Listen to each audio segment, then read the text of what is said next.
नमस्कार, मैं हूं विशाल यादव। एक ऐसा जज जिसने प्रधानमंत्री नरेंद्र मोदी के छक्के छुड़ा दिए। प्रधानमंत्री नरेंद्र मोदी, उस जज का नाम सुनते ही थर थर थर थर कांपने लगते हैं।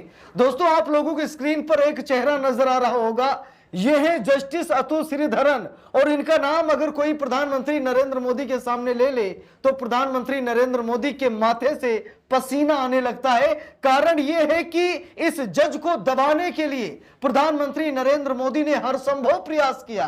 प्रधानमंत्री नरेंद्र मोदी सुप्रीम कोर्ट में घुसे, कॉलेजियम सिस्टम में घुसे, इसका डिमोशन करा दिया, इसका तबादला करा दिया, यानी कि सब कुछ करा दिया। लेकिन उसके बाद भी ये जज पीछे हटने को तैयार नहीं है। ऐसा लग रहा है कि जज साहब ने संविधान की कसम खा ली है कि सामने कितना भी बड़ा आताताई क्यों ना हो, मनमानी और तानाशाही करने वाला क्यों ना हो, हम पीछे नहीं हटेंगे तो नहीं हटेंगे। दोस्तों, हम लोगों को मालूम है कि बहुत ऐसे जज हैं, जब कभी नंबर आता ना किसी बीजेपी कार्यकर्ता पर अगर एफआईआर लिखना हो ना, तो बीजेपी के कार्यकर्ता पर एफआईआर का आदेश नहीं देते।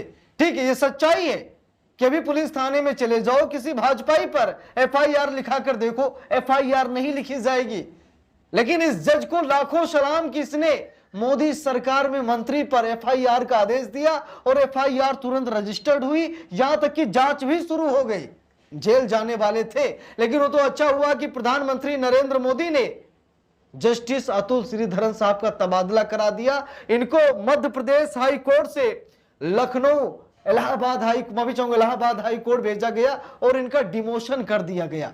अब जरा सोचिए, जब ये लखनऊ पहुंचे तो माफी चाहूंगा, जब ये उत्तर प्रदेश यानी इलाहाबाद पहुंचे, इलाहाबाद हाई कोर्ट पहुंचे, तो इन्होंने ताबड़तोड़ ऐसे फैसले लिए ना कि उत्तर प्रदेश की योगी सरकार तिलमिला गई। यानी कि ये जो हिंदू मुसलमान हो रहा था, जो बुलडोजर चल रहा था, इस पर भाई ताबड़तोड़ फैसले जस्टिस अतुल श्रीधरन साहब ने लिए। यानी कि जैसा काम वो मध्य प्रदेश हाईकोर्ट में करते थे, वैसा ही वो उत्तर प्रदेश के हाईकोर्ट यानी इलाहाबाद में करने लगे। जिसके बाद उत्तर प्रदेश की योगी सरकार भी टिमटिमा गई, यहां तक कि उन्हें सिविल मामलों में घसीट दिया गया कि केवल परिवार वालों के मामले में वो मतलब रुक करें, उनको रोस्टर से बाहर कर दिया गया। और अब दोस्तों, खबर ये आ रही है कि जस्टिस अतुल श्रीधरन साहब सुप्रीम कोर्ट जाने के दावेदार हैं। जरा सोच कर देखिए, जस्टिस अतुल श्रीधरन साहब कहां सुप्रीम कोर्ट जाने की रेस में है, लेकिन मोदी सरकार अप्रूवल नहीं दे रही है। जरा सोचिए, मोदी सरकार नहीं चाहती है कि जस्टिस अतुल श्रीधरन कहां सुप्रीम कोर्ट आ जाएं। देखिए, यहां पर लिखा भी है, जस्टिस अतुल श्रीधरन के सुप्रीम कोर्ट में आने से मोदी सरकार को क्या दिक्कत है। आखिरकार मोदी सरकार हरी झंडी क्यों नहीं दिखा रही है। कारण स्पष्ट है कि जब ये हाई कोर्ट के जज हैं तो भाई सरकार का ये हाल है, मंत्रियों पर ताबड़तोड़ एफआईआर का आदेश देते हैं। और जिस दिन वो सुप्रीम कोर्ट आ गए, उस दिन जरा सोच कर देखिए कि इनका हाल क्या होगा। देखिए, लिखा है, जस्टिस अतुल श्रीधरन के सुप्रीम कोर्ट में आने से मोदी सरकार को क्यों दिक्कत है। देखिए, लिखा है, जस्टिस अतुल श्रीधरन बेहद ईमानदार न्यायाधीश हैं और समय समय पर उन्हें इसकी कीमत भी चुकानी पड़ी है। जस्टिस श्रीधरन 2018 में मध्य प्रदेश हाई कोर्ट के स्थायी न्यायाधीश बने थे। 2023 से 2025 के बीच वो जम्मू एवं कश्मीर और लद्दाख के न्यायाधीश रहे। उदारवादी और मूल अधिकारों के प्रति सतर्क जस्टिस श्रीधरन ने जम्मू कश्मीर में कई अहम और ऐतिहासिक फैसले दिए और सरकारी, खासकर केंद्र सरकार की मनमानी पर रोक लगाई। जरा देखिए, केंद्र सरकार की मनमानी पर रोक लगाई।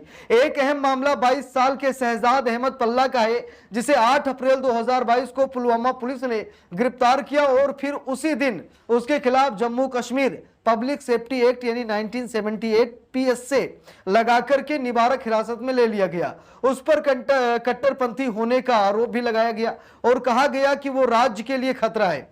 19 जुलाई 2023 को जस्टिस श्रीधरन की एकल पीठ ने शहजाद के ऊपर से पीएस से हटा दिया और उसे रिहा करने का आदेश देते हुए कहा कि कट्टरपंथी मुस्लिम का मतलब चरमपंथी और अलगाववादी नहीं होता है।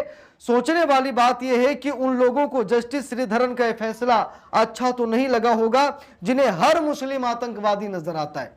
और यह सच्चाई है कि जस्टिस श्रीधरन के इस फैसले का विरोध हुआ क्योंकि एक मुस्लिम युवक पर पीएसए लगा था, तो जस्टिस अतुल श्रीधरन साहब ने हटा दिया था और कहा था कि मतलब ये आतंकवाद के लिए पर्याप्त सबूत आपके पास नहीं है कि ये आतंकवादी है।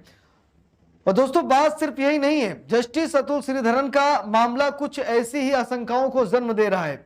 जिससे जनता की आजादी खतरे में पड़ती जा रही है। जस्टिस अतुल श्रीधरन का नाम व्यापक रूप से चर्चा में तब आया जब उन्होंने बीजेपी नेता और मध्य प्रदेश में मंत्री विजय शाह के खिलाफ 14 मई 2025 को कठोर आदेश पारित करते हुए पुलिस को फौरन एफआईआर लिखने को कहा था। जरा सोचिए, पुलिस को तुरंत कहा कि एफआईआर लिखिए, पुलिस ने एफआईआर भी लिख ली। मोदी जी के मंत्री जेल भी चले जाते, लेकिन वो तो अच्छा हुआ कि मोदी जी सुप्रीम कोर्ट में घुस गए, कोलिजियम सिस्टम में घुसकर तबादला कर दिया, यानी कि गैर संवैधानिक काम मोदी जी ने किया। कोलिजियम सिस्टम करता है ना, तबादला, स्थानांतरण, पदोन्नति, प्रमोशन, डिमोशन, यानी जो कुछ भी न्यायपालिका में होता है भाई वो कोलिजियम सिस्टम करता है। मोदी जी ने क्यों किया?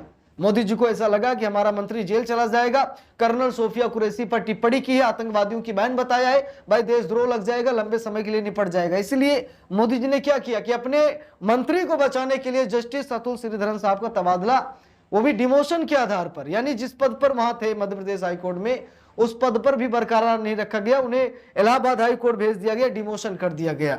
देखिए लिखा है 14 मई 2025 को कठोर आदेश पारित करते हुए पुलिस से फौरन एफआईआर लिखने को कहा। आदेश इतनी तत्परता से दिया गया कि 4 घंटे के भीतर एफआईआर भी दर्ज हो गई। मंत्री जी के खिलाफ यह आदेश पारित करने का सबसे जरूरी कारण यह था कि मंत्री जी ने भारतीय सेना की अधिकारी कर्नल सोफिया कुरैशी को अपमानित करते हुए उन्हें आतंकवादियों की बहन कहा था और मध्य प्रदेश की बीजेपी सरकार के अंतर्गत काम कर रही पुलिस मंत्री विजय शाह के खिलाफ कार्रवाई नहीं कर रही थी। मेरे लिए तब भी यह आश्चर्य था और आज भी है कि क्या कोई पार्टी इतना गिर सकती है कि हिंदू मुस्लिम करने के लिए भारत की संप्रभुता सेना के चरित्र पर दाग भी लगाने की इजाजत दे दे। लेकिन सच यही है कि बीजेपी इसी किस्म का राजनीतिक दल है। यहाँ राष्ट्र नहीं सांप्रदायिकता की पूजा की जाती है और इसके एक नहीं बल्कि अनेकों उदाहरण है। तो यहाँ पर आप सभी लोग देख सकते हैं कि जस्टिस श्रीधरन साहब का कार्यकाल जबरदस्त था। कभी इन्होंने न्याय से समझौता नहीं किया, जितना हो सका इन्होंने न्याय किया, कभी पीछे नहीं हटे, कभी डरे नहीं, हमेशा डटे रहे। सरकार कितनी भी अहंकारी हो, मनमानी करने वाली तानाशाही सरकार हो, ये हमेशा डटकर मुकाबला करते रहे, कभी डरे नहीं, पीछे हटे नहीं। लेकिन हाँ, इसकी कीमत इन्हें चुकानी पड़ी है, इन्हें कुर्बानी देनी पड़ी है, इन्हें मतलब कि सरकार की प्रताड़ना को बर्दाश्त करना पड़ा है। जस्टिस उज्जवल भुइयां ने कहा था जब श्रीधरन का तबादला किया गया मध्य प्रदेश से इलाहाबाद, तभी जस्टिस उज्जवल भुइयां सुप्रीम कोर्ट के जज साहब ने कहा कि भाई ये तो गलत है, प्रधानमंत्री नरेंद्र मोदी को ऐसा नहीं करना चाहिए, कार्यपालिका को न्यायपालिका में इस तरह का हस्तक्षेप बर्दाश्त नहीं होगा, ये संविधान को चैलेंज है, ऐसा नहीं हो सकता है। लेकिन बावजूद इसके मोदी जी ने वैसा ही किया जो उन्हें नहीं करना चाहिए था। तो जस्टिस अतुल श्रीधरन साहब का नाम सुर्खियों में है और भाजपा वालों के सामने नाम ले लूं तो शायद तबीयत खराब हो जाती है। इसीलिए इस वीडियो को दबाकर शेयर कीजिए, अगर चैनल पर नए हैं सब्सक्राइब कीजिए। मिलते हैं दूसरी वीडियो में, तब तक के लिए बहुत बहुत धन्यवाद।